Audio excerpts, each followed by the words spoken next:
Of all the things you don't want anywhere near a nuclear power station, a bomb is probably at the top of the list. But this is exactly what happened a few years ago at one of the most controversial sites in the history of nuclear power.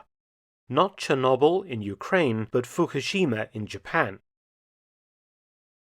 On the 11th of March 2011, the Tohoku earthquake triggered a huge tsunami in the Pacific Ocean.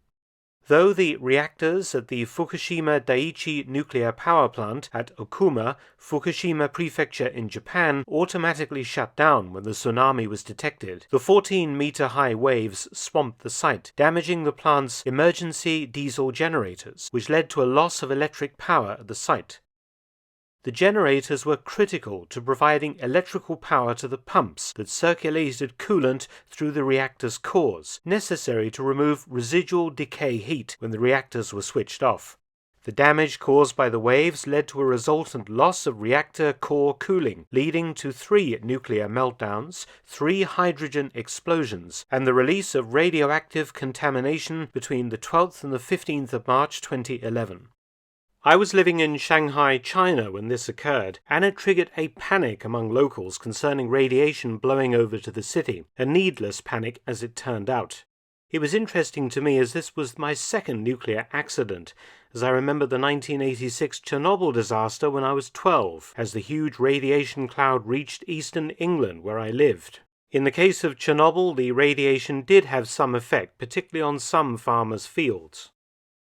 In 2011, in Fukushima Prefecture, 110,000 local residents had to be evacuated from a zone with a radius of 20 kilometers, or 12 miles. The ongoing cleanup operation is predicted to last for up to 40 years. However, the cleanup at the site revealed in 2017 another threat to the nuclear power station. In August of that year, work on a car park half a mile from the damaged reactors turned up an unexploded World War II bomb. Naturally, this caused quite a stir and was more bad publicity for the site. The description of the bomb's dimensions suggests that the Japanese had unearthed a World War II US AN series 100-pound aerial bomb.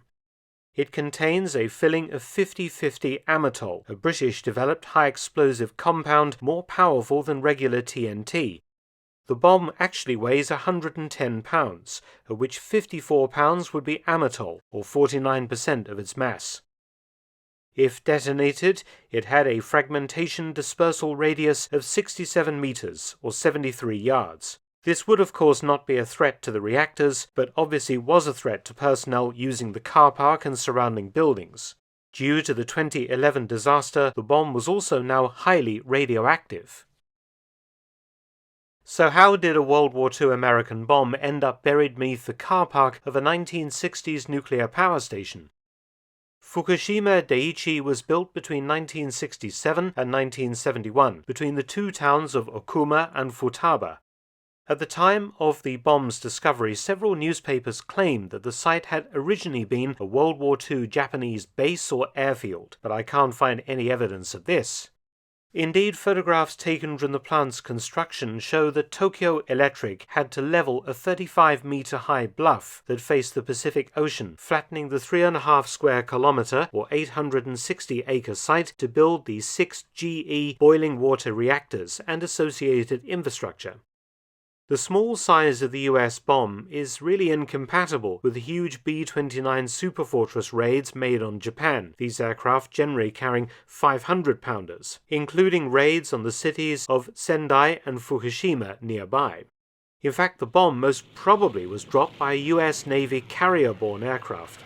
Records show that in mid-July 1945, the US Navy's Task Force 38 launched an anti-shipping sweep along the Japanese coast in this region, with US carrier aircraft attacking Japanese warships and merchant ships at bases and ports and in little inlets and bays, strafing and bombing any vessels they found.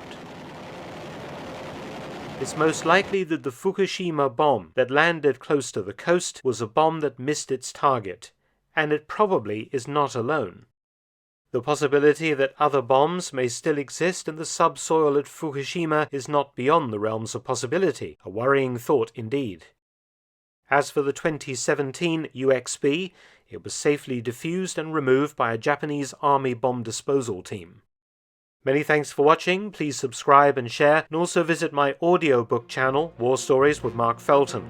You can also help to support both of my channels at PayPal and Patreon. Details in the description box below.